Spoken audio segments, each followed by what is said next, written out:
평안과 평강이 있기를 원합니다. 오늘은 부활의 능력이 나타나려면 이란 제목으로 말씀을 전가하겠습니다. 부활의 능력, 다른 말로 복음의 능력이에요.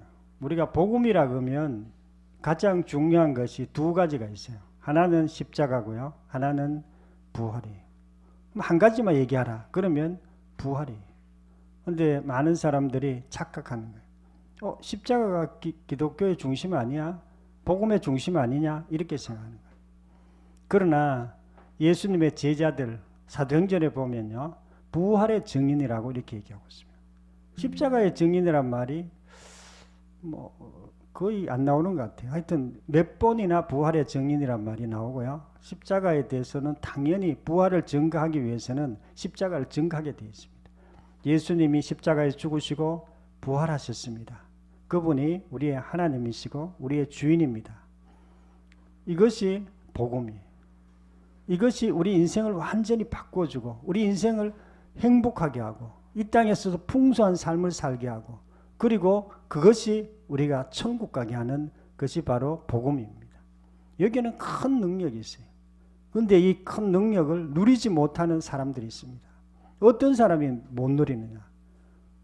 복음을 알긴 아는데 복음을 그냥 반쪽만 아는 사람, 십자가만 아는 사람, 이런 사람들은 복음을 충분히 누리지 못합니다. 왜냐하면 복음은 완전하게 십자가와 부활이 증거되고 그것이 뭔 뜻인 줄 알고 그렇게 살아갈 때 우리에게 능력으로 나타나기 때문에 그렇습니다. 그래서 오늘 말씀을 통해서 부활의 능력이 나타나면 우리가 어떻게 해야 되는지 우리가 살펴보고자 합니다. 첫 번째는요, 세상신이 혼미케 해서 복음을 비치지 못하게 한다고 이렇게 말씀하고 있습니다. 고린도후서 4장 3, 4절 읽겠습니다. 시작. 만일 우리의 복음이 가리웠으면 망하는 자들에게 가려진 것이라. 세상신이 믿지 않는 자들의 마음을 혼미하게 하여 그리스도의 영광의 복음의 강체가 비치지 못하게 함이니. 아멘. 세상신이 복음을 혼미케 하여 복음을 못 듣게 한다는 거예요. 세상신. 그럼 우리는 어떻게 해야 되죠? 세상신이 하려고 하는 거하고 반대로 하면 됩니다. 복음을 이렇게 자세하게 들으면 돼요. 그러면 우리가 잘 됩니다. 복음의 강체라고 이렇게 얘기하세요. 내 죄를 위해서 죽으시고 부활하신 예수님, 그분이 나의 주인이라는 거예요. 이게 복음이고 복음의 강체. 일부러 왜 강체라고 얘기하냐면 복음은 너무 귀중하기 때문에 그렇습니다. 복음은 하나님의 영광과 똑같기 때문에 그렇습니다. 복음은 우리에게 큰 능력으로 나타나기 때문에 그렇습니다. 이 복음의 강체라고 사도 바울이 그렇게 표현해 놨어요. 그래서 우리가 복음을 알면은 우리 인생이 완전히 달라져요. 그래서 이렇게 완전히 달라진 그 간증을 우리가 이 춘천 한마음교회 성도들 통해서 듣고 있습니다. 혼미는요, 눈을 어둡게 하여 눈을 멀게 한다, 이런 뜻이에요. 혼미. 혼미하는 게 나는 머리가 나빠가 혼미하는, 그렇지 않습니다.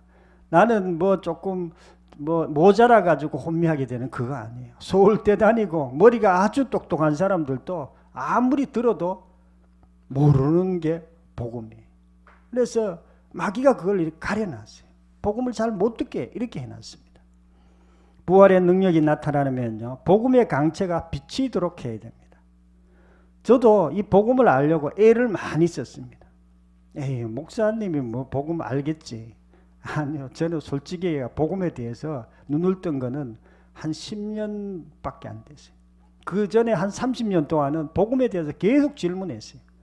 사도 바울이 복음이 굉장히 귀중하다, 복음에 능력이 있다고 그래 얘기하는데, 실제로 저는 복음에 대해서 질문을 했어요. 내 스스로에게. 복음이 뭐지? 복음이 뭔데 이렇게 능력이 있고 이렇게 귀중하다고 얘기하지? 그리고 하나님, 저 복음 좀 알게 해주세요 하고 하나님께 기도했습니다. 그리고 서점에 가서 계속 복음에 대한 책을 우리나라 신학, 세계적인 유명한 신학자들, 목사님들 책을 계속 봤습니다. 그런데 복음이 뭔 말인지 잘 모르겠더라고. 책을 아무리 읽어도. 이해력이 떨어진 거 아니야. 저는 이해력이 뭐 떨어지는 편이 아니에요. 이해력은 조금 있는 편이에요. 뭐 이 책 읽으면 이해를 잘하는 편입니다. 그런데 이 복음에 대해서는 뭔가 희미한 게 잘 모르겠더라고요. 지금 생각하니까 이 복음을 가려놨지 않나. 마귀가 나를 복음 모르도록 이렇게 가려놨지 않나. 이런 생각이 듭니다. 누가복음 8장에 보면 길가밭, 가시떨기밭, 또 뿌리 바위 밑에 뿌려진 씨앗, 뭐 또 좋은 밭, 뭐 이렇게 나오고 있습니다. 우리가 복음이 씨앗이라고 그러게.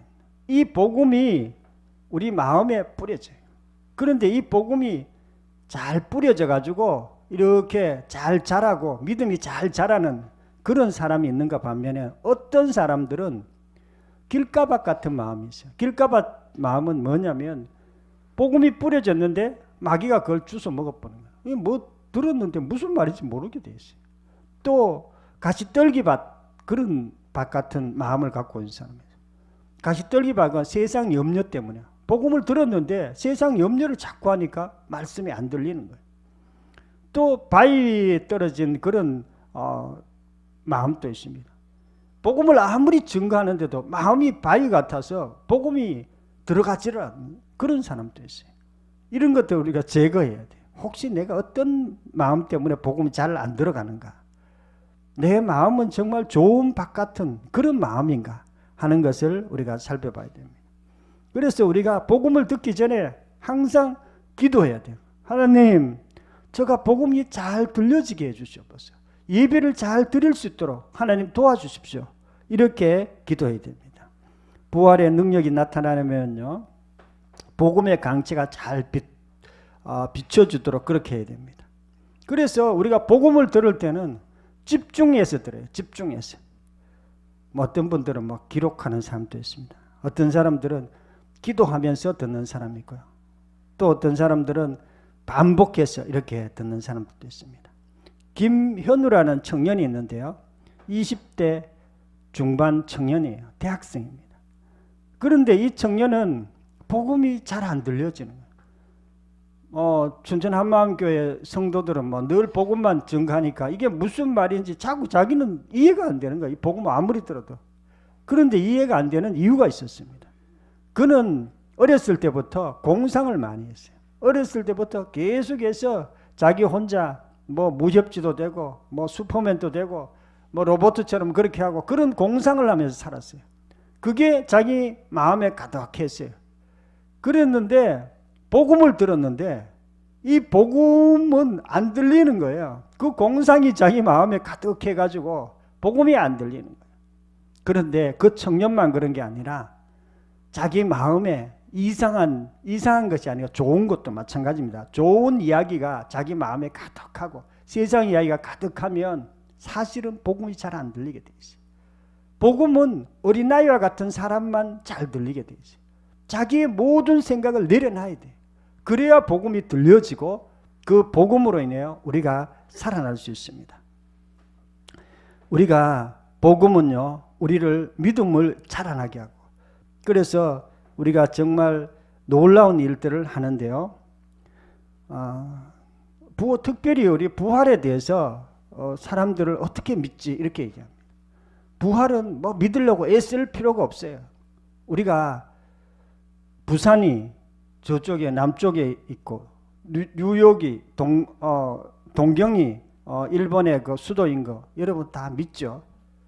그 왜 믿느냐면 여러분들이 들었기 때문에, 그리고 실제로 그게 있기 때문에 그냥 믿는 거예요. 알기 때문에 믿는 거예요. 실제로 있고. 그리고 세종대왕이 한글을 창제했던 거 다 믿습니다. 그 역사적 사실이기 때문에 그거는 뭐 믿고 안 믿고 없어요. 그냥 다 믿습니다. 그냥. 우리 부활도 마찬가지. 예수님께서 십자가에서 죽으시고 3일 만에 부활하셨던 것도 역사적 사건이에요. 그런데 어떤 사람들은 그거 역사적 사건인지 아닌지 누가 지어낸 이 얘기 아닌가? 유대인들의 예수님의 제자들이 혹시 지어낸 얘기 아닌가? 그 유대인들이 뭐 이렇게 뭐 해가지고 만든 거 아니냐? 이렇게 생각하는 사람들도 있어요. 믿을 수 없다고 이렇게 생각해요. 그런데 부활을 깊이 공부하면 공부할수록 그게 진짜구나. 만일 그 제자들이 만들어낸 얘기라면 그 제자들이요, 그 부활 이야기를, 부활의 어떤 복음을 증거하는데 목숨 걸지는 못해요. 그냥 몇 번 증거하다가 감옥 몇 번 가면 다시 그냥 그 얘기가 쑥 사라져버려요. 그런데 제자들은 한결같이 이 부활을 증거하다가 다 순교 다 당했어요. 그리고 이 부활 때문에 자기 인생을 걸었어요. 그건 정말로 부활을 보지 않고는 할 수 없는 그런 일입니다. 부활 복음에는 큰 능력이 있습니다. 십자가 복음에도 큰 능력이 있어요. 그런데 십자가 복음은요, 부활이 보여야 십자가가 보이고 부활의 능력이 나타납니다. 이 큰 능력을 우리 마음에 선명해지도록 그렇게 해야 됩니다. 이것이 우리 인생을 바꿔주기 때문에 그렇습니다. 부활의 강체가 마음에 비침으로 부활의 능력이 나타나기를 축원합니다. 두 번째로는요, 믿음은 들음에서 난다고 이렇게 말씀하고 있습니다. 로마서 10장 17절 한 목소리 읽겠습니다. 시작. 그러므로 믿음은 들음에서 나며 들음은 그리스도의 말씀으로 말미암느니라. 아멘. 믿음, 우리가 믿음이 있어야 됩니다. 우리가 이 땅 사는 동안 믿음이 있으면 참 좋아요. 왜 그러냐면 믿음 있는 사람하고 믿음 없는 사람하고 얼굴이 달라요. 믿음 있는 사람은요, 믿음의 확신이 얼굴에 나타납니다. 사는 게 달라요. 자신감이 있고요, 하나님 잘 믿고. 그런데 믿음이 없으면 어떻게 될까요? 얼굴에 늘 의심이 있고 두려움이 있고 뭔가 인생이 안 돼요. 우리가 세상을 이기면 너의 믿음이니라 이렇게 말씀하셨어요. 그런데 이 믿음은 어디서부터 나느냐면요, 말씀으로부터 납니다. 성경 말씀으로부터 우리가 믿음이 자라게 돼 있어요. 그리고 이 성경 말씀 중에서 핵심적인 말씀이 복음이라고 이렇게 얘기해요. 십자가와 부활이 우리가 복음이에요. 이 복음으로부터 우리가 믿음이 자라나고 말씀으로부터 우리의 믿음이 자라나는 거예요. 믿음은 들음에서 난다고 이렇게 말씀하고 있습니다. 들음. 내 말씀 늘 읽는데 말씀 듣는데 믿음이 안 자라는 것 같은데 이렇게 얘기하는 사람도 있습니다. 그런데 믿음은 한 번 들어가지고 믿음이 생기는 게 아니고 반복해서 들어야 돼요. 성경 말씀을 반복해서 들어야 됩니다. 한 번 들으면 알 수도 있어요. 한 번 듣고 인생이 변했다는 사람도 있어요. 그러나 대부분의 사람들은요, 성경 말씀을 반복해서 들으면 이 말씀이 내 마음에 선명하게 비치기 시작하고 이 말씀이 믿음이 되고 내 삶을 바꾸게 되는 것입니다. 부활의 능력이 나타나면 복음을 반복해서 들어야 됩니다. 내 마음에 너무 많은 생각이 있는 사람이 있습니다. 내 마음속에 있는 생각이 있어요. 여러분 마음속에는 어떤 생각이 있습니까? 혹시 돈이 있습니까? 건강이 있습니까? 내 인생에 어떤 꿈이 있습니까? 그런 게 너무 많으면 복음이 잘 안 들려요, 사실은. 그러면 사람이 꿈이 있어야 되고 좋은 생각을 많이 해야 되지 않나 이렇게 생각할 수 있어요. 사실은 그렇지 않습니다. 우리 속에 복음이 있어야 그 복음이 우리의 믿음을 만들어내고 이 복음이 우리의 꿈이 아니라 하나님의 꿈을 이루어 주고요, 우리의 인생을 바르게 나아갈 수 있도록 도와줍니다. 예수님의 제자들은요, 부활을 반복해서 전했습니다. 예수님의 제자들 뭘 증거한 줄 압니까? 전도, 설교, 그 내용은 부활에 대한 것입니다. 우리가 이걸 왜 그렇게 부활을 증거했냐면요, 너무 신기했기 때문에. 예수님이 죽었다가 살아나셨기 때문에 너무 이분이 정말 하나님이시구나, 이분이 정말 내 주님이시구나, 이분을 위해서 내가 목숨을 걸어도 되겠구나 하고 부활을 증거한 것입니다. 유대인들에게 너희가 십자가에 못 박은 그 예수님이 하나님이 살리셨느니라, 이게 설교 내용이었어요. 그리고 그걸 듣고 사람들이 회개한 것입니다. 내가 십자가에 예수님을 못 박았구나, 내가 내 인생을 망쳤구나, 내가 내 마음대로 하나님을 죽였구나 하고 회개하고 예수님을 믿게 된 것입니다. 주인으로 믿고 하나님으로 믿고 그들의 인생이 바뀐 것입니다. 그리고 그들이 성령을 받고 제사함을 받고, 그것이 예수님의 초대교회 제자들이 증가한 것입니다. 그래서 이런 그 초대교회 사람들은요, 신앙이 좋았어요. 그때는 성령의 역사가 일어났고요, 그 도시를 바꾸었어요.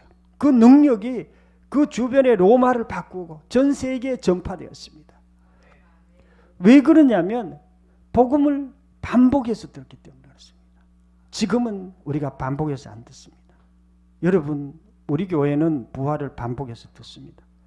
그러나 대부분의 교회는 부활에 대해서 1년에 한두 번만 준 거예요. 그러다 보니 부활을 잘 못 들어요. 부활이 가려지면 십자가가 안 보이게 되어 있습니다. 십자가와 부활이 안 보이면 성경 전체가 안 보이게 되어 있어요. 무슨 말인지 아무리 읽어도 모르게 되어 있습니다. 그런데 부활을 계속 들으면 십자가도 보이고 부활도 보이고 성경 전체도 보여요. 그리고 우리가 그 성경을 믿고 우리가 믿음으로 자라나게 되어 있습니다. 부활의 능력이 나타나려면요, 복음을 반복해서 들어야 됩니다. 우리가 설교를 통해서 복음을 듣고요, 또 성경을 통해서도 복음을 듣습니다. 그리고 또 암송하는 사람들도 있습니다. 복음을 똑같이 들어도 어떤 사람들은 믿음이 쑥쑥 바로바로 자라는 사람이 있습니다. 한 30대 후반의 아주머니가 아이하고 한 5살 난 아이하고 둘이 교회에 갔어요. 그런데 이 아이는 복음을 듣고 믿음이 쑥쑥쑥 자라는데 엄마는 이게 뭔 말인지 모르는 거예요. 복음이 무슨 말인지 모르는 거예요. 왜 그러냐면 아이는 그냥 복음 들으니까 그런갑다 그러고 아멘 아멘 하고 받아들이는데 엄마는 생각이 많은 거예요. 저게 무슨 세상적인 생각이 많은 거예요. 나이가 30대 후반이니까. 그러니까 그 생각 가지고 자꾸 복음을 받아들이려니까 복음이 안 받아들이시는 거예요. 그래서 자기는 4년 걸렸다는 거예요. 자기 아들 5살 난 아이는 교회 나가 바로 믿음이 자라고 애가 막 내보다 믿음이 더 좋다는 그런 간증을 하는 것을 들어본 적이 있습니다. 교회가 2000년 전에 폭발적으로 이렇게 잘 되었습니다. 초대교회 사람들이 놀라운 기적들도 일어났고요, 사람들이 변화되었습니다. 그것은 그들이 복음을 반복해서 들었기 때문입니다. 교만한 사람은 반복하면 아는 것으로 착각하고 마음의 문을 닫습니다. 저거 내 아는 건데, 십자가 부활 저거 많이 들었는데 내가 아는데 하고 안 듣습니다. 겸손한 사람은 복음을 듣고 그것을 잘 받아들이고 믿음이 쑥쑥 자라납니다. 복음을 반복해서 듣고 부활의 능력을 체험하기를 축원합니다. 세 번째는요, 심히 큰 능력이 하나님께 있다, 이렇게 말씀하고 있습니다. 고린도후서 4장 7절 목소리 읽겠습니다. 시작. 우리가 이 보배를 질그릇에 가졌으니 이는 심히 큰 능력은 하나님께 있고 우리에게 있지 아니함을 알게 하려 함이라. 아멘.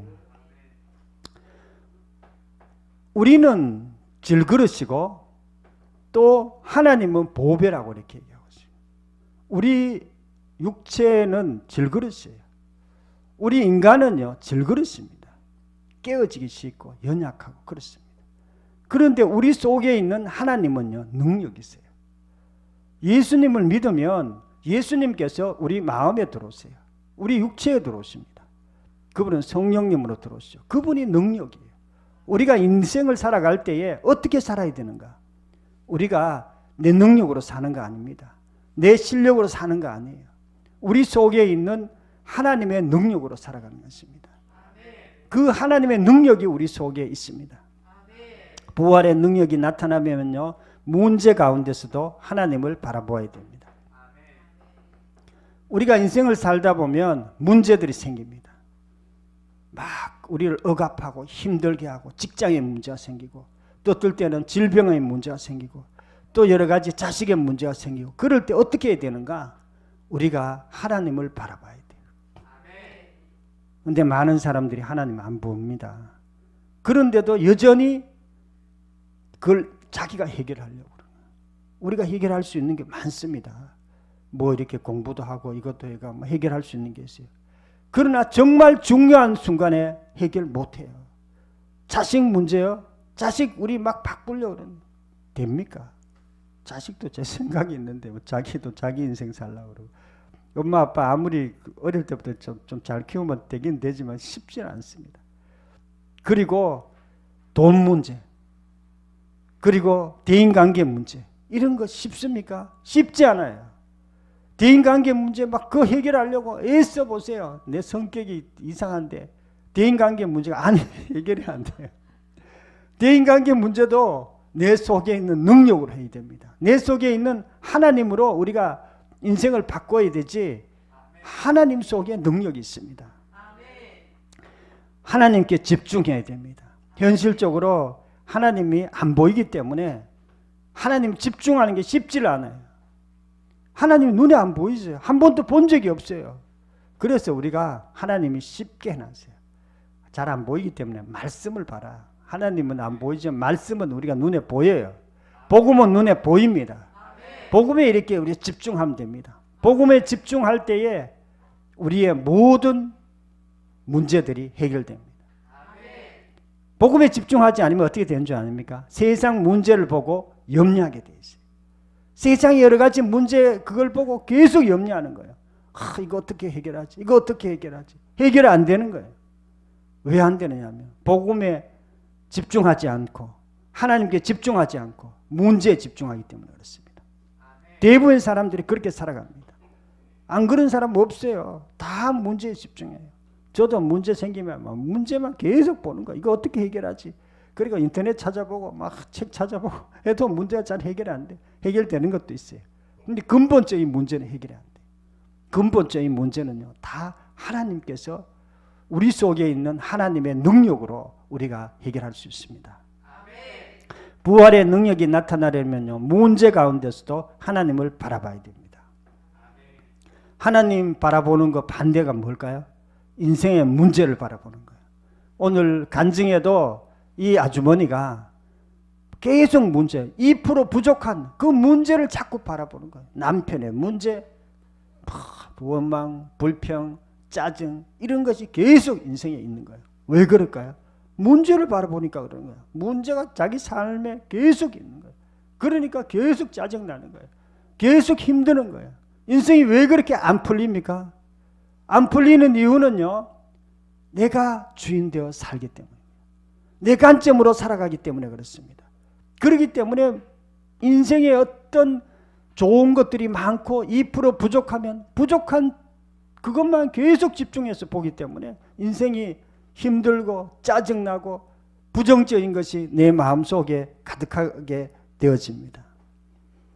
허드슨 테일러는요, 중국에서 내륙 선교를 했습니다. 너무 힘들게 살았어요. 왜냐하면 선교하는 게 쉽지 않아요. 일단은 돈이 별로 없어요. 두 번째는 중국 사람들이 말을 잘 안 들어요. 자꾸 문제를 일으켜요. 자기는 능력이 별로 없어요. 자기는 뭐 그 사람들을 이렇게 바꾸려고 해도 잘 안 됩니다. 그때 어느 날 자기 속에 있는 예수님을 바라보기 시작했어요. 그리고 인생이 바뀌었어요. 그렇게 어렵던 환경이 바뀌기 시작합니다. 예수님 속에 있는 것이 받아들여지기 시작. 아, 내가 예수님과 함께 있구나. 내가 하나님과 함께 있구나. 하나님 속에 놀라운 것들이 자기와 함께 있다는 것을 알게 돼요. 예수님 속에 기쁨이 있었고, 어려운 그 중국이 너무 안 봐요. 중국이 자꾸 본다 그래가지고 해결되는 게 아니에요. 예수님을 바라보니까 예수님 속에 기쁨이 있고 지혜가 있고 평안이 있고 예수님 속에 놀라운 것이 있었기 때문에 자기가 문제들이 해결되었다고 이렇게 고백했습니다. 우리가 우리 인생으로 우리의 인생을 살아갈 수 없습니다. 인생에는 많은 문제들이 있습니다. 그 문제들은요, 우리가 해결할 수도 있는 것들이 있고요, 해결 못하는 것도 있어요. 해결할 수 있는 것들은 우리가 해결해야 돼요. 열심히 노력해가 해결해야 됩니다. 공부할 거 있으면 공부해야 됩니다. 그러나 결정적으로 우리가 해결하지 못하는 부분은요, 하나님께 집중해야 돼요. 하나님을 바라보고 예수님께 그것을 달라고 얘기해야 돼요. 하나님 도와주세요. 하나님 좀 제가 이런 부분들 잘 안 됩니다. 머리가 좀 딸립니다. 하나님 도와주세요. 머리 딸려도 상관없어요. 하나님께 집중하면요, 이제 그때부터 하나님께서 역사하기 시작해요. 뭘 역사할까요? 내 마음을 바꿔요.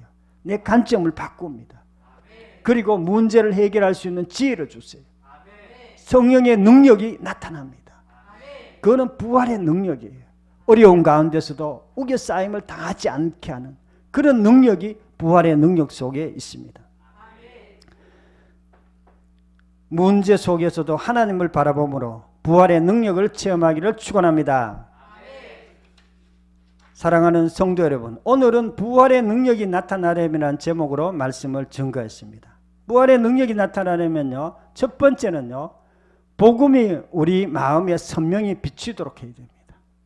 마귀는요, 우리에게 복음이 못 비치도록 가려요. 혼미하도록 자꾸 가립니다. 우리는 마음을 겸손하게 하고 그리고 복음을 반복해서 듣고 그렇게 해야 복음이 선명하게 비춰집니다. 두 번째는 복음이 계속해서 우리가 들어야 되고요. 세 번째는 문제에 초점을 맞추지 말고 어려운 일이 있어도 복음에 초점을 맞춰야 돼요. 예수님께 초점을 맞춰야 됩니다. 그럴 때 문제가 저절로 어느 순간에 없어져요. 자식이요, 문제인 것 같지만 자식이 문제가 아니고 자식을 바라보는 부모가 문제예요. 부모가 자꾸 자식을 문제시하니까 문제가 되지, 그 자식은 하나님께 맡기면 됩니다. 하나님께서 알아서 해줍니다. 저와 여러분들도 복음의 능력을 날마다 체험함으로 하나님을 기쁘시게 하고 이 땅에서도 승리하는 삶을 살기를 축원합니다. 통성으로 기도드리겠습니다. 말씀을 생각하면서 통성으로 기도드리겠습니다. 하나님 아버지, 감사와 찬양을 드립니다. 오늘은 부활의 능력이 나타나려면 이란 제목으로 말씀을 증거했습니다.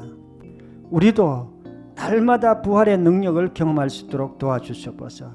이 땅에 많은 문제들이 있지만 마귀가 우리가 복음을 못 듣게 합니다. 복음을 듣기는 듣지만 반복해서 못 듣게 합니다. 아버지 하나님, 우리가 반복해서 복음을 듣고 복음이 우리의 마음속에 가득하게 하시고 뿐만 아니라 문제 가운데서도 우리가 문제를 바라보는 것이 아니라 하나님을 바라보게 하시고 복음을 바라보게 하시고 정말 예수 그리스도를 바라보므로 우리가 이 땅에서 날마다 승리하며 살아갈 수 있도록 도와주시옵소서.